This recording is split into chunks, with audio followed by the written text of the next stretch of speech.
এদিকে কপাল পুড়ল সমন্বয়ক ও সরকারের। ডোনাল্ড ট্রাম্প শপথ নিয়েই শেখ হাসিনাকে ক্ষমতায় বসানোর কার্যক্রম শুরু করে। ঈদের খুশি এখন আওয়ামী লীগ কর্মীরা, বিশেষ করে সমন্বয়কদের উপর কঠিন প্রভাব পড়ে। আওয়ামী লীগ আবার ফিরবে, সেটাও আবার ভয়ঙ্কর রূপে, যা নিয়ে দেশ জুড়ে শুরু হয়েছে ব্যাপক আলোচনা সমালোচনা।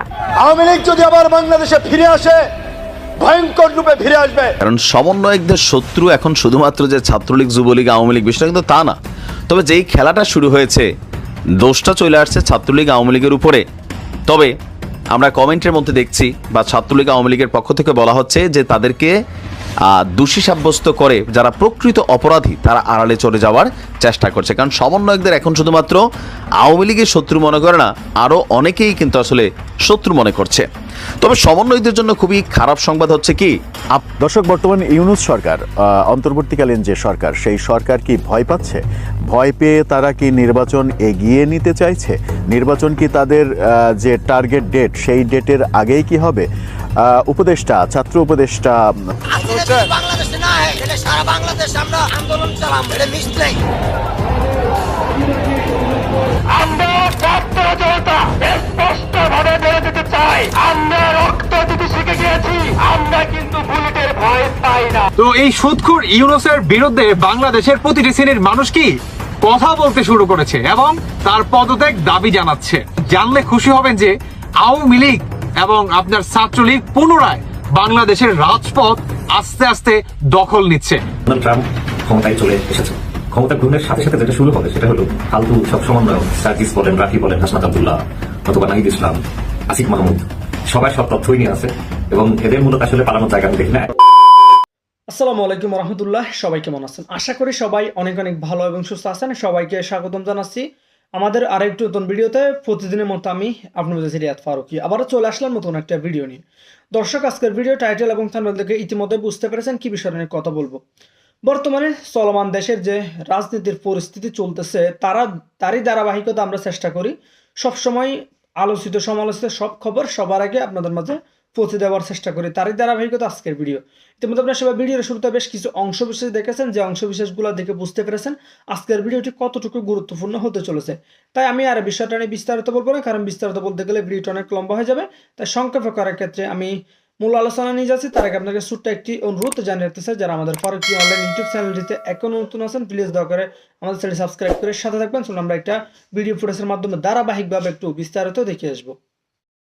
কারণ যেই প্রেসিডেন্টের শপথ গ্রহণের মধ্যে ছিল ঘাড়তেরামি। ইভেন 1861 সাল থেকে প্রথম যে সম্ভবত মার্কিন প্রেসিডেন্ট ছিলেন আব্রাহাম লিঙ্কন, তার শপথ থেকে শুরু করে লম্বা একটা সময়, আমি জানি না মাঝখানে এই বিরল ঘটনা ঘটেছে কিনা, প্রায় 200 বছরের কাছাকাছি একটা সিস্টেমকে ভেঙে দিয়েছে প্রথমবারের মতো ডোনাল্ড ট্রাম্প। তবে এতে শঙ্কিত মার্কিন যুক্তরাষ্ট্রের নাগরিকরা, ইভেন পাশাপাশি যারা নেটিজেনরা আছেন তারাও। গতকালকে আপনার আজকে রাত্রে আমরা যদি ধরি, আমেরিকাতে আজকেই 47তম প্রেসিডেন্ট হিসাবে শপথ নিয়েছেন ডোনাল্ড ট্রাম্প। আর তার এই উদ্বোধনী অনুষ্ঠানে শেষ দিকে একটা চমক ছিল, ভারতের প্রধানমন্ত্রী মোদীকে একদম লাস্টে আইনা দাওয়াতটা কিন্তু দিছিল। যাই হোক, তো এর মাঝখানে তার যে শপথ বাক্য, সেই অনুষ্ঠানে আপনার সারা পৃথিবী থেকে নামি দামি বিভিন্ন মানুষ, আরো যারা ঊর্ধ্বতন কর্তা ব্যক্তি, ধর্মীয় বা বিভিন্ন সংগঠনের মানুষরা ছিলেন। তো সবচেয়ে ব্যতিক্রমী একটা জিনিস ছিল, তার শপথ অনুষ্ঠানে আনা হয়েছিল খ্রিস্টান ধর্মাবলম্বীদের পবিত্র ধর্মগ্রন্থ বাইবেলের 2টি কপি, যার মধ্যে একটি ছিল 1861 সালে সাবেক প্রেসিডেন্ট আব্রাহাম লিঙ্কনের শপথ অনুষ্ঠানের বাইবেল, আরেকটি ছিল ট্রাম্পের মায়ের দেওয়া। কথা ছিল এই 2টি বাইবেলের উপর হাত রেখে শপথ নেবেন ট্রাম্প, যেটা বিগত সময়েও আমরা মোটামুটি ফেসবুকের কল্যাণে বা গণমাধ্যমের কল্যাণে দেখেছি যে আমেরিকার প্রেসিডেন্টরা এই কাজটাই করেন। তবে শপথ বাক্য পাঠ করার সময় সেগুলোর কোনোটাতেই হাত রাখেনি ডোনাল্ড ট্রাম্প, যদিও তার পাশে তার স্ত্রী মেলানিয়া ট্রাম্প এগুলো নিয়ে দাঁড়িয়েছিলেন। ট্রাম্প শুধুমাত্র তার ডান হাত উঁচু করে শপথ বাক্য গ্রহণ করেছেন।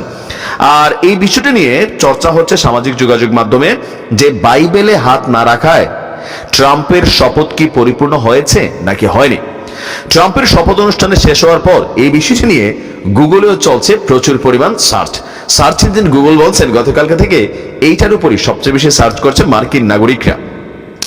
বার্তা সংস্থা রয়টার্সকে বিষয়টি পরিষ্কার করেছেন প্রেসিডেন্সিয়াল স্কলার এবং অস্টিনের টেক্সাস বিশ্ববিদ্যালয়ের ইতিহাসের প্রফেসর জেরেমি শুরি। তিনি বলছেন, সংবিধানে আসলে এমন কোনো কিছু উল্লেখ নেই যে প্রেসিডেন্টকে শপথের সময় ঈশ্বরের সঙ্গে সংযুক্ত থাকতে হবে। শপথ হয় সংবিধানের উপর। আমি মনে করি না বাইবেলে হাত না রাখাই এটির কোনো মূল্য আছে। সংবিধান অনুযায়ী আপনি শপথ বাক্য অথবা প্রত্যয়নপত্র দুটোই পাঠ করতে পারেন।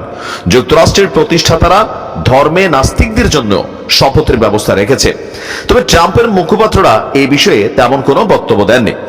ইভেন ট্রাম্পের গতকালকের এই ক্ষমতা গ্রহণের অনুষ্ঠানে বেশ কিছু গারামির মধ্যে আমরা দেখছি যে জো বাইডেনকে সামনে রাখাই একদম তুলা ধুনা করছেন বা এবং কি প্রথমে তিনি একটা বক্তব্য দিয়েছেন যে আজকে থেকে আমেরিকার সোনালী যুগের শুরু।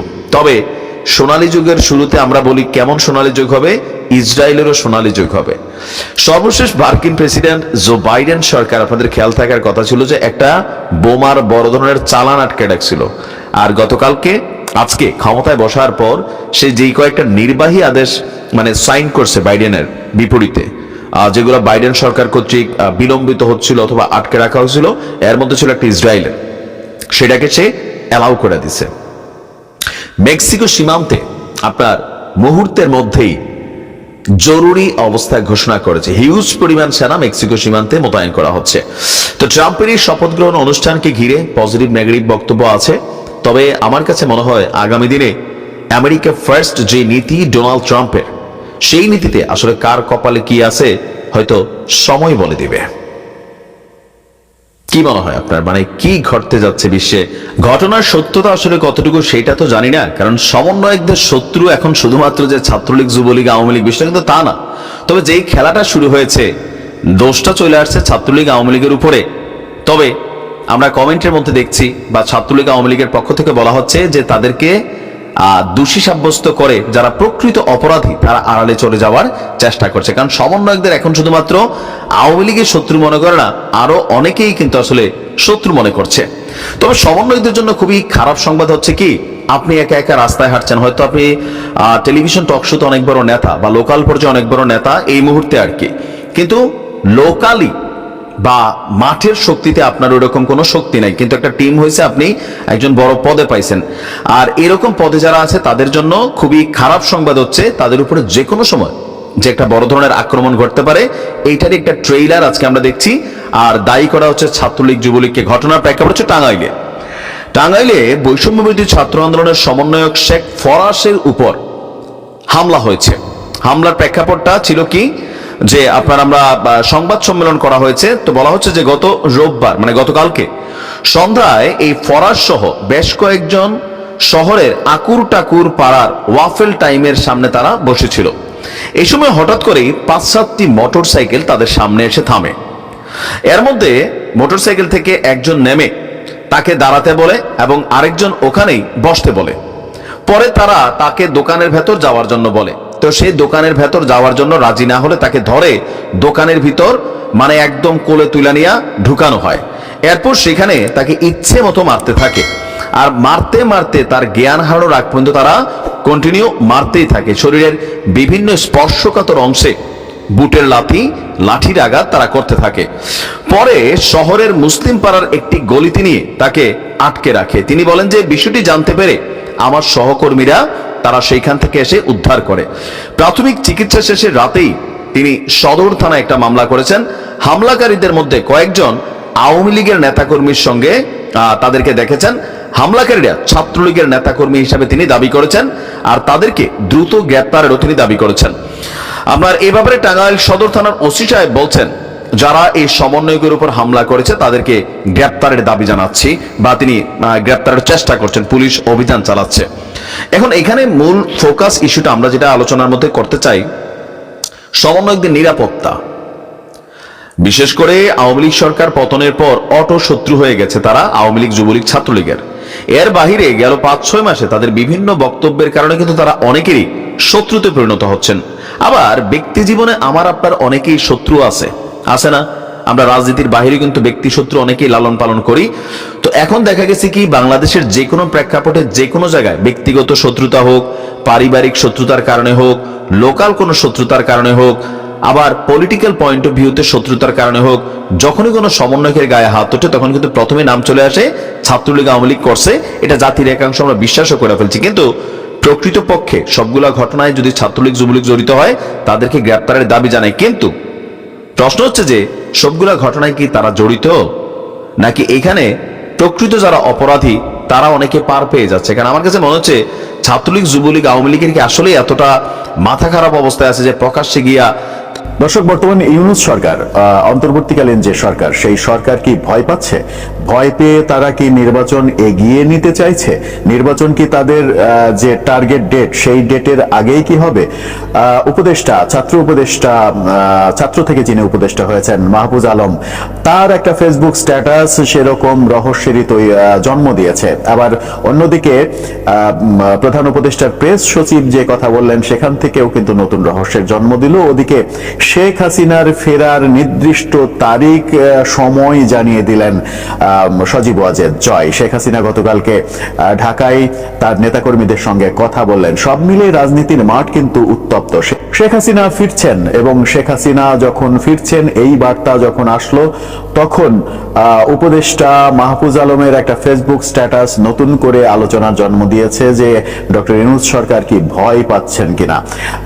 ভয় পাওয়ার একটা ইঙ্গিত তার একটা ফেসবুক স্ট্যাটাসে, যেটার শিরোনাম তিনি দিয়েছেন ফ্যাসিবাদের পুনরুজ্জীবন এবং জুলাই বিরোধী শক্তি। দীর্ঘ যে স্ট্যাটাস, সেই স্ট্যাটাসে হতাশার সুর লক্ষ্য করা গেছে এবং জুলাইয়ের আন্দোলন বিরোধী শক্তি আরো বেশি শক্তিধর হচ্ছে এমন ইঙ্গিত দিয়েছেন। তিনি স্ট্যাটাসটি শুরু করেছেন যেভাবে ফ্যাসিবাদের বিভিন্ন শাখা প্রশাখা আবার সক্রিয় হচ্ছে, পুরনো ভাব আদর্শিক বন্দোবস্ত সক্রিয় হচ্ছে, সরকারের দায় দিন অসুবিধা নেই, আমরা চেষ্টা করছি, কেন পারিনি বা আপনাদের প্রত্যাশা মতন পারছি না সেই ব্যাখ্যা আমরা দিব। অর্থাৎ সরকার যে ব্যর্থ, সরকার যে পুরোপুরি ব্যর্থ হয়েছে, সরকার যে পেরে উঠছে না, সেটা কিন্তু মাহফুজ আলম প্রথমে স্বীকার করে নিয়েছেন। সরকার যখন ব্যর্থ তখন এই সরকারের চলে যাওয়া উচিত কিনা সেই আলোচনা কিন্তু চতুর্দিকে চলছে। এরকম মুহূর্তে প্রধান উপদেষ্টার যিনি প্রেস সচিব, তিনি একটা প্রেস কনফারেন্সে নির্বাচন আগে হয়ে যেতে পারে, নির্বাচন এগিয়ে নেওয়া হতে পারে এমন ইঙ্গিত কিন্তু দিয়েছেন। তিনি বলেছেন রাজনৈতিক দলগুলো যদি সংস্কার না চায় তাহলে আমরা আগে ভাগেই নির্বাচন করব। সেই আগে ভাগে নির্বাচন বলতে তিনি ডিসেম্বরের কথা বলেছেন, যে ডিসেম্বরের মধ্যেই নির্বাচন হয়ে যাবে।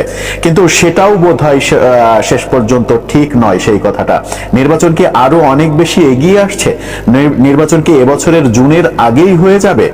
সেই প্রসঙ্গ যখন চারিদিকে আলোচনা এবং টক অফ দ্য টাউনে পরিণত হয়েছে, ঠিক সেই সময় সজীব ওয়াজেদ জয় একটা বার্তা দিয়েছেন, খুবই গুরুত্বপূর্ণ বার্তা, শেখ হাসিনার ফেরার বার্তা। শেখ হাসিনা ফিরছেন এবং ফিরবেন এটা নিশ্চিত করেছেন। তিনি বলেছেন অন্তর্বর্তীকালীন সরকার নির্বাচনের ঘোষণা দিলেই শেখ হাসিনা দেশে ফিরবেন। অর্থাৎ আওয়ামী লীগ নির্বাচন করবে, শেখ হাসিনা দেশে ফিরে নির্বাচন করার যে মিশন, সেই মিশনে নামবেন।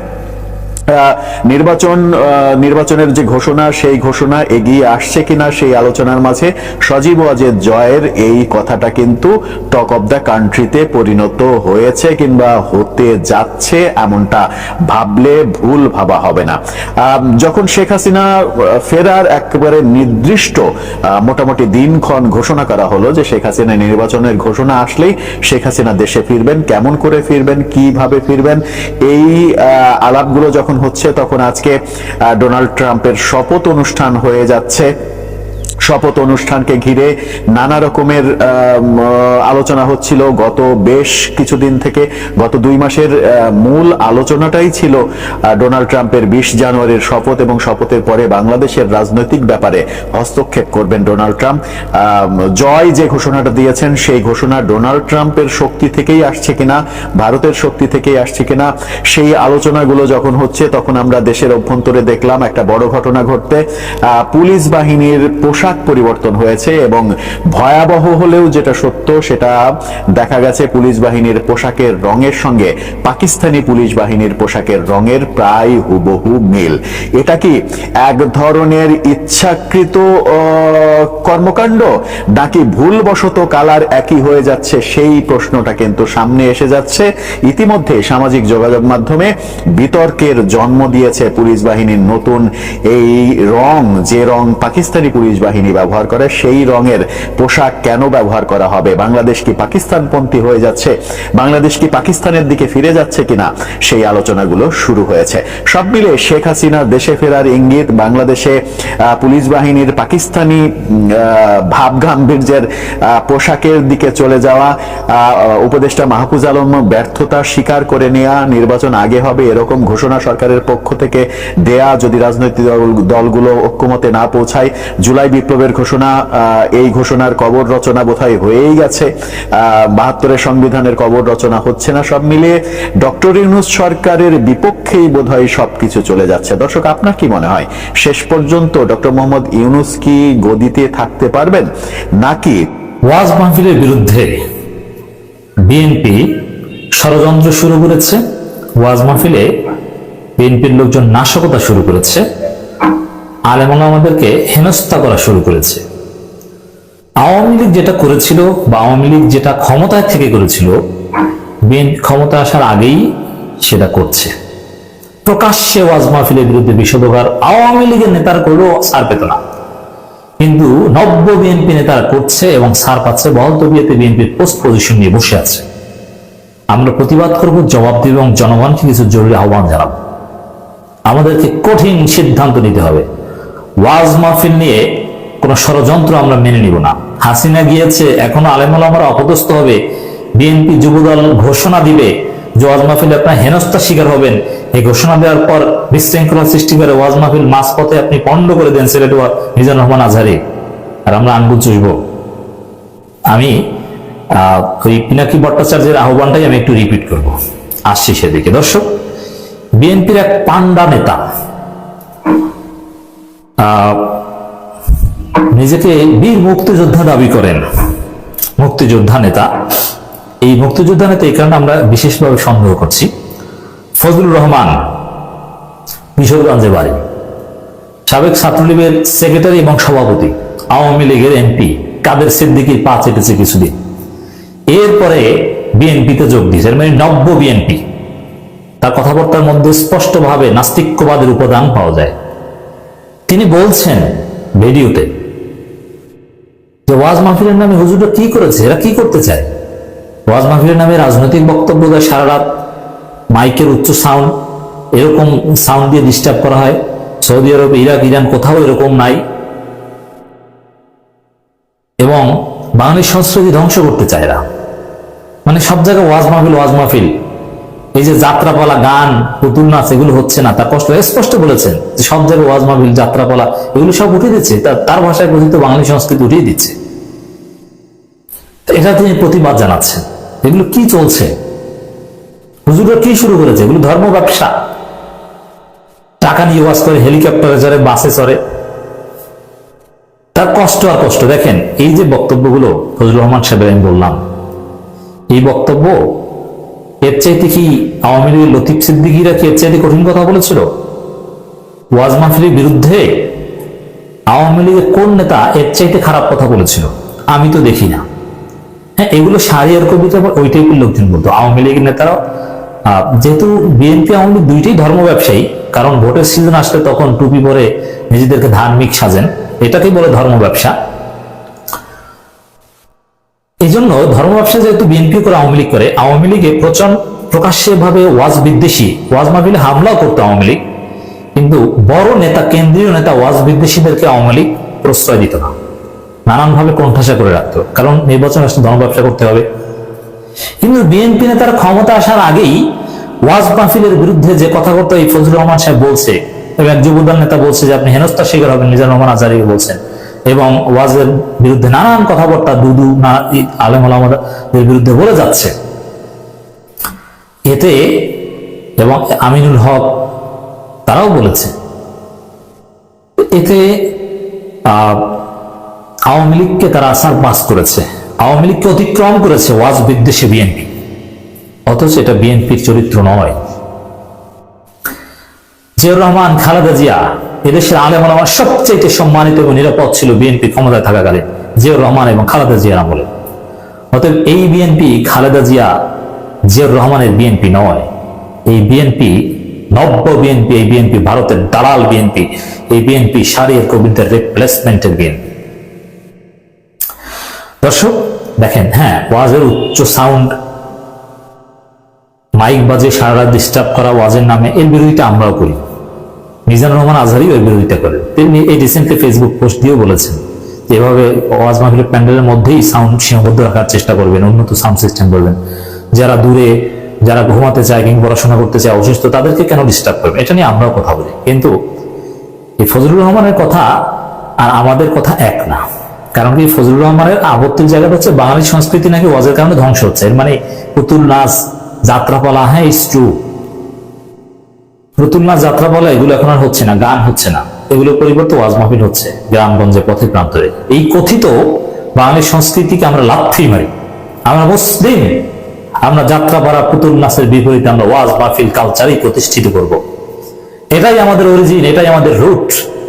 তোমার বাঙালি সংস্কৃতির পাশে আমি লাথি মারি ফজলুর রহমান, তোমার যাত্রাপালায় আমি লাথি মারি। তবে হ্যাঁ, কেউ যদি যাত্রাপালা করতে চায় আমরা তাতে বাধা দিব না, কিন্তু জনগণ যাত্রাপালা ছেড়ে দিয়ে ওয়াজ মাহফিলের আয়োজন করছে, তুমি কোন চ্যাটের বাদ? এই ফজলুর রহমান সাহেব দেখেন, মুক্তিযোদ্ধা পরিচয় যারা ব্যবহার করে আমি তাদেরকে প্রধান ও ভণ্ড মনে করি। কারণ কি, যারা দেশের জন্য মুক্তিযুদ্ধ করেছে, প্রকৃত মুক্তিযোদ্ধা, তারা এই পরিচয় ব্যবহার করে কোনো ফায়দা হাসিল করতে চায় না। তারা নীরবে নিভৃতে দেশের সেবা করে যায়। বিএনপির মধ্যে যাদের দেখবেন যে যারা মুক্তিযোদ্ধা বলে নিজেদেরকে পরিচয় দেয় এবং বড় বড় মৌজ, এরা হচ্ছে এক একজন শাহজাহান।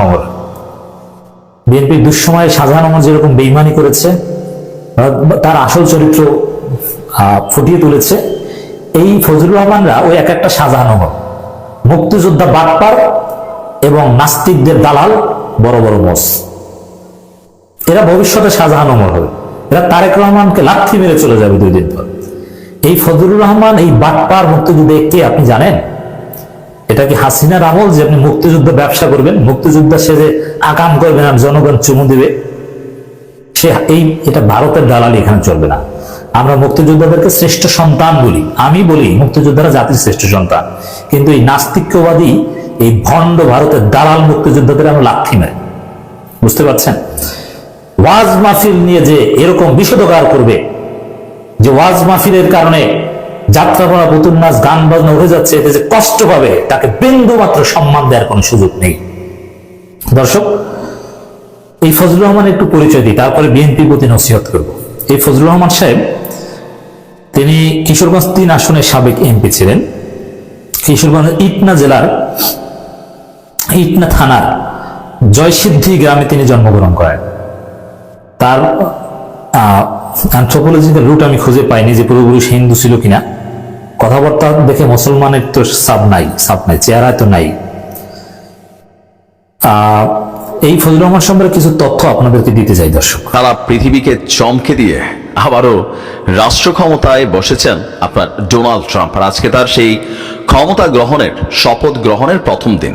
আর প্রথম দিনেই যে নির্দেশ দিছে, সারা বিশ্ব জুড়ে তোলপাড় হয়ে গেছে, কান্নার রোল পড়ে যাবে, অনেকের স্বপ্ন ভেঙে যাবে, অনেকে লক্ষ লক্ষ টাকা খরচ করেছে এই স্বপ্নটাকে বাস্তবায়নের জন্য। তবে ট্রাম্প ক্ষমতায় বসেই আমেরিকাবাসীর জন্য একটা পজিটিভ কাজ করছে, সেটা হচ্ছে কি, টিকটক আমেরিকাতে নিষিদ্ধ হয়ে গিয়েছিল, তিনি আজকে নির্বাহী আদেশে সেটাকে চালু করে দিয়েছেন। তবে বাকি যারা আছেন তাদের জন্য একটা বড় খারাপ সংবাদ হচ্ছে, বাংলাদেশের মানুষও এই সংবাদটার মধ্যে পড়ে যাবেন। আপনার ট্রাম্পের নির্বাচনী যেই ওয়াদা ছিল, সেটার মধ্যে একটা ওয়াদা সে করছিল তার দেশের মানুষের কাছে, যে এই দেশ থেকে অবৈধ অভিবাসী যারা আছেন তাদেরকে তিনি কি বলা হয়েছে, এই দেশ থেকে বিতাড়িত করবেন। নাম্বার 2 হচ্ছে যুক্তরাষ্ট্রের অভিবাসন ব্যবস্থার উপর কঠোর বিধিনিষেধ আরোপ করবেন। আর আজকে শপথ গ্রহণের প্রথম দিনই প্রথম নির্বাহী আদেশ একটা দেওয়া হয়েছে। তিনি আপনার, আজকে আমরা দেখছি যে প্রথমেই তিনি যেটা করছেন, অভিবাসীদের তাড়ানোর সিদ্ধান্ত নিয়েছেন, এটাকে তিনি বাস্তবায়ন করছেন। আপনি দেখেন পুরা মানে একদম আলু আলু অবস্থায় আছে। আপনার ক্ষমতা গ্রহণের একদিন আগে গতকালকে তিনি বলছিলেন যে ওয়াশিংটনে একটা সমাবেশ ছিল, ট্রাম্পের হাজার হাজার সমর্থক সেখানে ছিল। তো সেখানে তিনি গতকালকে বলছিলেন যে মেক আমেরিকা গ্রেট অ্যাগেইন, মানে আমেরিকাকে আবারও বিশাল করতে হবে বা মহৎ করতে হবে। তো কাল সূর্যাস্তের সময় থেকে আমাদের দেশে অনুপ্রবেশ থামবে, মানে আজকের দিনেই তিনি অনুপ্রবেশ থামায় দিবেন।